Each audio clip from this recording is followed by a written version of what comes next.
Hello সবাইকে, আবার একটা নিউ মিনি ব্লগে তোমাদের সবাইকে ওয়েলকাম। আশা করছি তোমরা সবাই খুব ভালো আছো। আজ ছিল পয়লা বৈশাখ। আশা করছি এই নতুন বছরটা তোমাদের খুব ভালোভাবে স্টার্ট হয়েছে।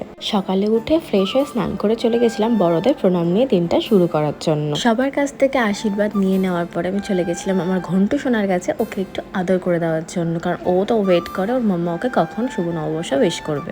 তারপরে চলে গেছিলাম সব ঘরের খাটে নতুন চাদর পাতার জন্য। অবভিয়াসলি নতুন বছর তো নতুন চাদর তো পাততেই হবে, এটা তো আই থিঙ্ক সব বাড়িতেই হয়। এখন যে খাটে আমি চাদর পরাচ্ছি এটা মা বাবার ঘরে খাট। মা এই চাদরটা চয়েস করেছিল, তা মায়ের চয়েস রেখে আমি চাদরটা পাল্টে একদম সুন্দর করে সেট করে দিয়েছি। তারপরে চলে গেছিলাম রান্নাঘরে দেখতে মা কি রান্না করছে। আজকে খুব দুর্দান্ত সুন্দর সুন্দর রান্না হয়েছে।